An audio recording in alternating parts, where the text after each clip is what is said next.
안녕하세요. 충분히 배경이라든가 모든 것을 다 설명을 들으셨을 것 같습니다. 3년 만에 저는 방문을 하게 되었고, 몽골은 이번에 네 번째 방문입니다. 9년 전부터, 10년 전? 9년 전부터 네 번째 방문이 되었습니다. 야마모리 형제님을 초청해서 말씀을 들을 때 이제 제가 통역을 하고 그 통역을 우리 박수영 형제님이 이렇게 하시게 되는데 아마 잘 먹어서 좋아하시는 것 같아요. 성도님들이 제가 못 먹는 게 없어서 위통은 선교사다 이런 얘기를 많이 듣습니다.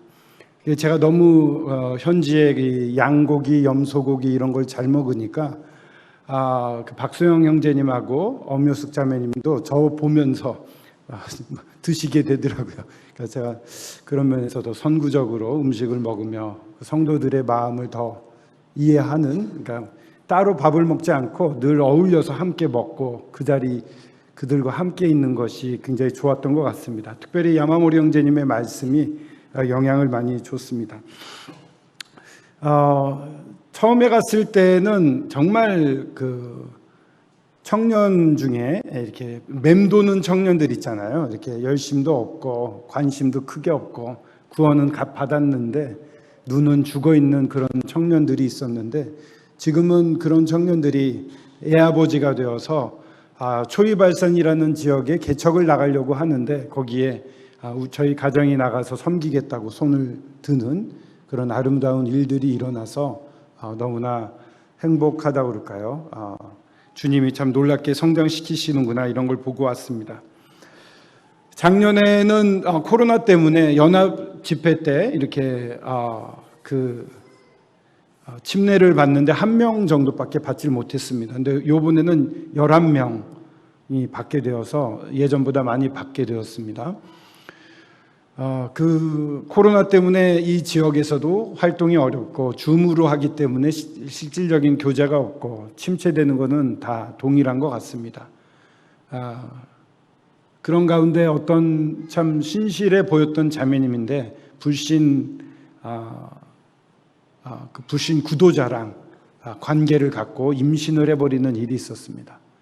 저도 잘 아는 처척이라는 이름까지 말했네요. 이거 자매인데 한국어도 좀 하고 자기 친구의 남동생이 구도자로 왔다가 이 경찰대학교에 다니는 아주 건장하고 잘생긴 청년인데 둘이 그만 눈이 맞았고 그때 이제 교회에서 자매의 이러한 잘못을 고백을 하겠느냐 용서를 구하겠느냐 했는데 이 자매가 그런 권면을 잘 받아들여서 이 장로들의 권면을 잘 받아들여서 교회 앞에서 눈물을 흘리면서 회개를 했습니다. 자신이 잘못했다고.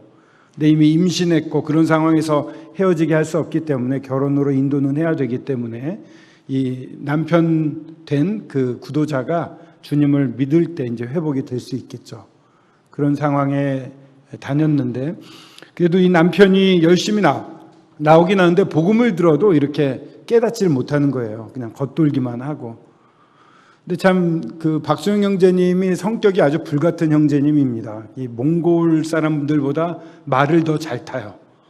이히힝 하면서 막 두구덕두구덕 뭐 카우보이를 하지 왜 몽골에 왔을까 이런 생각이 드는 형제님, 아주 기도 세고. 근데 그 형제님이 그 마음에 그 목자의 마음이 있는 줄 몰랐습니다.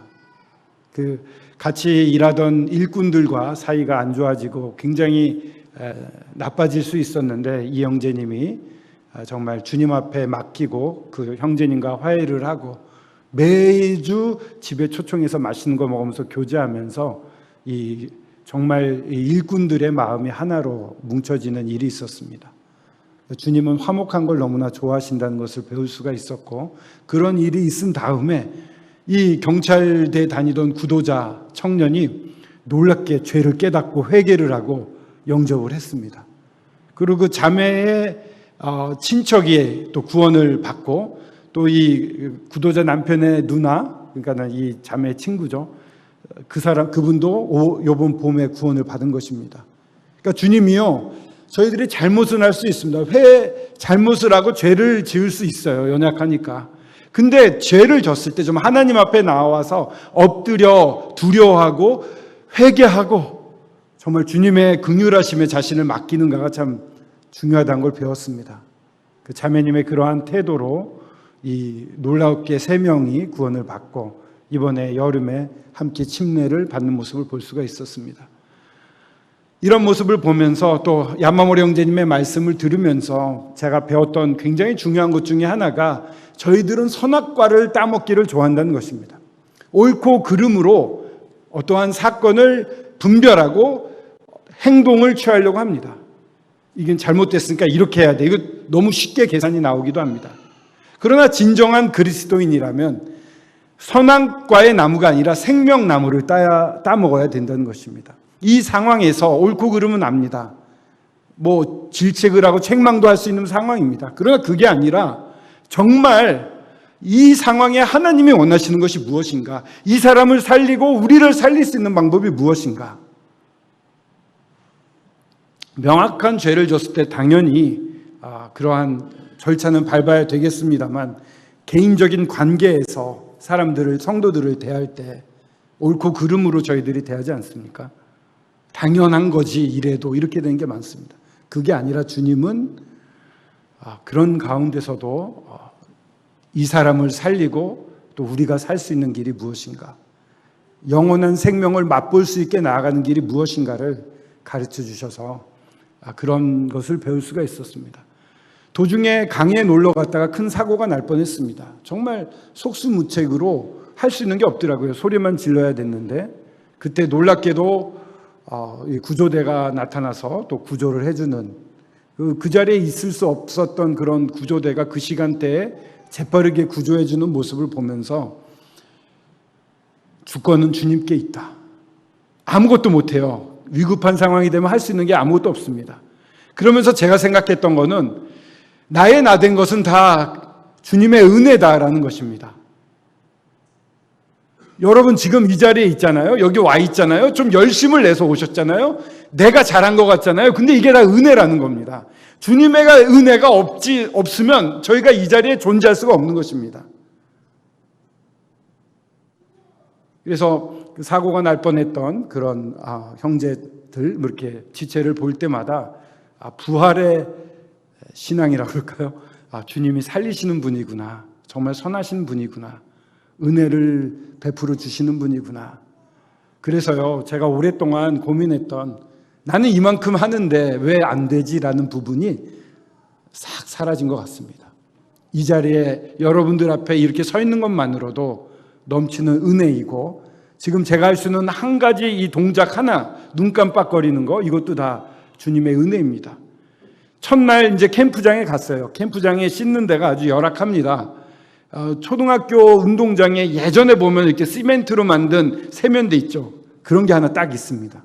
렌즈를 이렇게 끼는데 앞으로 10 며칠이 남아있는데 이 통역은 어떻게 하고 우리 청년들은 어떻게 돕고 뭐는 어떻게 하고 밥은 어떻게 먹지 고기를 언제 주지 막 이런 별 생각을 다 하고 있었어요. 그랬는데 렌즈를 끼는데 하드 렌즈잖아요. 바람이 휙 부니까 하드 렌즈가 틱 하고 날아간 거예요.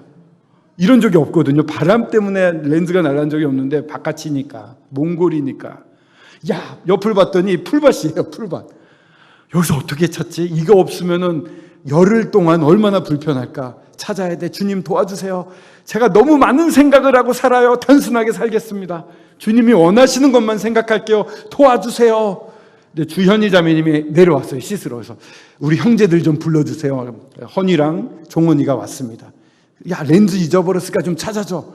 우리 청년들 발로 막 풀을 막 헤치는 거예요. 야 깨져. 그렇게 찾아도 못 껴. 막 말이 나올 뻔했는데 여튼 열심히 찾아줘요. 근데 이렇게 저 끝에 세면대 끝에 휴지들이 이렇게 놓여 있는데 그 밑이 혹시 확 바람을 불면 저기까지 날아가지 않을까 하고 딱 들어봤더니 거기 렌즈가 있는 거예요. 꼈습니다. 너무 감사했죠. 마지막 날 이제 마지막 주일날 울란바타르 모임에서 말씀을 전하고 저도 말씀을 또 부탁을 받아서 말씀 타임이 있고 그래서 또 긴장한 상황이었는데 밑에서는 이제 우리 코로나 검사를 막 하고 있었어요. 그게 통과가 돼야지만 한국에 들어오는데 밑에서 막 와 소리가 나는 거 보니까 다 무사한가 보다, 다행이다 이러고 또 막 이 생각 저 생각하면서 렌즈를 또 끼는데, 이번에는 거기 호텔이지만 이 마개가 없어가지고 컵으로 이렇게 마개 대신에 막고서는 하고 있었거든요. 떨어진 거예요. 또 이게 표면이 유리 같아서 못 찾는 거예요. 그럼 그때도 막 주여, 제가 많은 생각 안 하고 살게요. 단순하게 살겠습니다, 주여. 근데 그 컵하고 그 내려가는 세면대 그 사이에 살짝 껴 있는 거예요. 컵이 조금만 들렸으면 흘러 내려갔겠죠. 그래 또 주셔가지고 꼈는데, 두 가지죠. 제가 받은 건 세 가지 교훈을 받은 겁니다.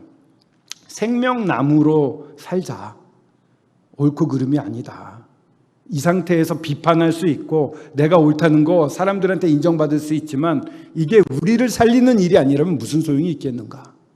주님이 원하시는 것은 영원한 생명이다. 함께 더 잘 되길 원한다. 이거 한 가지 배웠고, 두 번째로 배운 것은 이 주님의 주권입니다.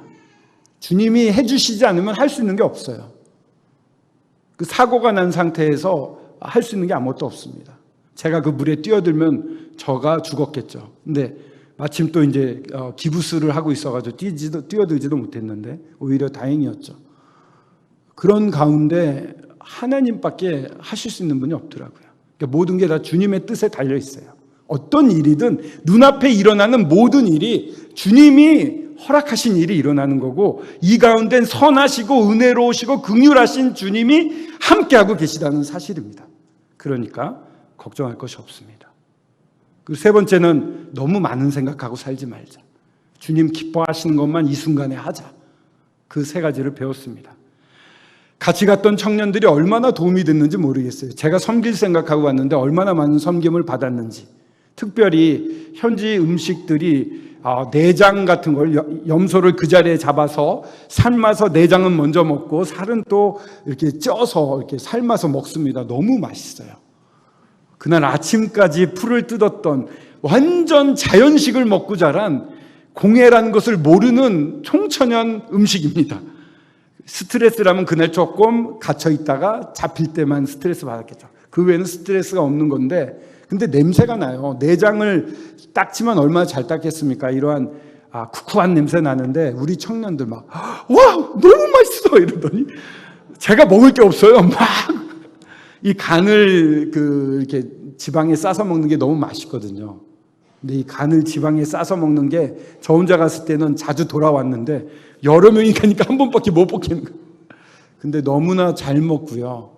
잘 먹는다는 소문이 나니까 신방하는 집에서 음식을 많이 하시더라고요. 그러면서 그쪽의 형제 자매들과 하나 되어주고 또 잘 섬기고 찬양하고 솔직한 간증하고 그들에게 큰 힘이 되고 주일학교와 학생회를 위해서 또 교제를 서로 하고, 그러니까 그 모임이 세워지는데 우리 청년들이 가서 참 큰 역할을 했습니다. 그래서 제가 섬길 생각했는데 섬김을 받고 오히려 힘을 얻어서 아주 편하게 다녀올 수가 있었습니다. 이렇게 모든 일 가운데는 사실 성도님들의 기도가 있고 무엇보다도 하나님의 기쁘신 뜻이 있었다고 생각이 됩니다. 시간이 가고 있네요. 후쿠이 형제님이라고, 이제 야마모리 형제님은 워낙 믿음의 거장이니까 늘 놀랍습니다. 우리 청년들과 상담을 하는데 청년들이 정말 신선하게 정말 주님으로 말미암은 아름다운 답들을 많이 들어서 도움이 된 것 같아요. 근데 이 후쿠이 형제님은 60세 정도 된 형제님인데 오셨어요. 근데 오셨는데 우리 청년들 몰랐겠지만 청년들이 언제 구원받았는지, 부모님들은 믿는지 안 믿는지, 지방에 사신다면 어떻게 전도를 하고 있는지 이런 걸 자꾸 물어보는 거예요. 그래서 이 형제님은 너무 관심이 지나치다 이런 생각했거든요. 근데 그 형제님의 아버님은 어떤 기업체 회사의 사장이었는데 전혀 복음을 들을 것 같지 않았는데 이 형제님이 계속해서 끊임없이 전도하시다가 간암에 걸려서 이제 1년 동안 입원해 계시다가 어느 날 밤에 둘이 있는데 아들아 난 어떻게 하면 되겠니? 이렇게 물어보시더래요. 그래서 복음을 전해서 그때 같이 영접 기도를 하고 15일 뒤에 소천을 하셨대요. 그렇게 그런 다음에 이제 고모를 맡기고 갔대요. 내 여동생을 좀 돌봐다오. 근데 고모는 이 엄마를 괴롭혔던 신우였던 것이죠. 근데 어머님이 젊었을 때 돌아가셨거든요. 그러니까 고모에 대한 안 좋은 마음이 너무 많은 거예요. 그래서 부탁받고 그래서 가봤더니 치매가 와 계신 거죠. 그 요양병원에 넣어드렸는데 퇴근할 때 매일 찾아간 거예요. 매일 몇 년간을. 그러면서 복음을 전하면 싫어하지만 또 세상 얘기하면 좋아하고 그러다가 코로나가 오시고 이제 치매가 심해져서 며칠 못 사신다 이런 얘기 듣고 교회 병원에서 특별히 허락을 해줬어요. 허락을 해줘서 일주일에 20분 면담이 가능합니다 해서 형제님이 시간 날 때마다 가서 전하는데 문제는 못 알아보는 거예요. 치매 걸리셨으니까. 근데 어느 날 갑자기 나는 죄 때문에 멸망해 가는 사람이야. 이렇게 얘기를 하셨다는 거예요. 그러니까 그 순간에 복음을 전했더니 고모가 복음을 받아들였습니다. 그러니까 참 고마운 게 제가 뵙는 이 일본의 형제님들, 특히 그 모임의 형제님들은 이 복음이 마음속에 꽉 차 있어요. 그러니까 그분들은 구원 받을 때 성도들이 복음 전하는 모습을 보고 구도자들이 구원을 받습니다. 그래서 성도들은 복음 전하는 사람들이다라는 인식으로 구원을 받아요. 실제로 그렇게 전에도 말씀드렸지만은 화요일과 주일날 말씀 외에는 목요일날 저녁 때도 복음 집회하죠. 자매회도 복음 집회로 하죠. 청년의 복음 집회죠. 주일학교 학생의 복음 집회죠. 주일 오후마다 복음 집회를 정규 집회로 열거든요. 그러니까 말씀보다도 복음 집회가 더 많고 당연히 복음을 위해 주변을 위해 기도하고 말씀을 들을 때도 간증도 이 전도했은 놀라운 이런 기적적인 전도, 이 형제님과 같은 이런 아름다운 기적적인 간증들이 모임 안에 넘치는 거죠. 그러니까 성도들이 그렇게 될 수밖에 없는 환경인 거예요. 참 부럽기도 해요. 우리도 그럴 수 있고 같은 주님을 섬기는데 참 그런 마음으로 우리가 살 수 있으면 좋겠다 이런 생각을 자주 하게 됩니다. 그래서 그 형제님이 우리 청년들의 부모님이 어떻게 되셨냐, 믿으시냐, 어디 계시냐, 어떻게 전하고 있냐 이런 걸 물어보면서 뭐 적더라고요. 어쩌면 기도하고 있을 수도 있겠죠. 저도 못하는 기도를 그 형제님 하고 계실 것 같습니다.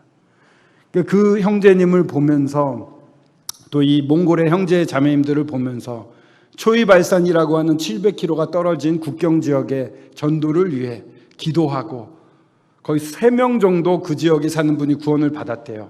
우리 교회를 개척하자, 하나가 되어서 개척을 하기 위해 했더니 전에 말씀드렸지만은 아주 팀회했던 어떤 청년이 이제는 아주 훌륭한 가정을 이루고 자녀도 있고 그 가정이 저희가 가서 헌신하고 싶습니다. 손도 들고.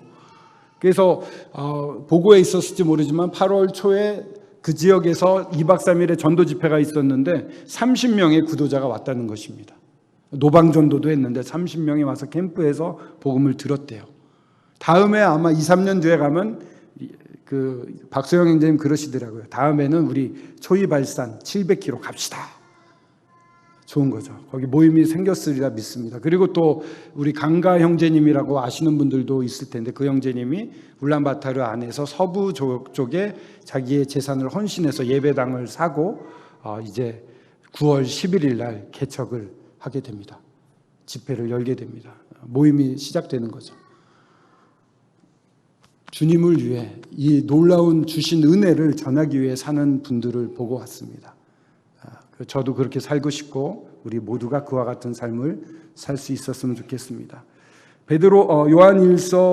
요한복음 21장 18절 19절 마지막으로 한번 읽고 마치도록 하겠습니다.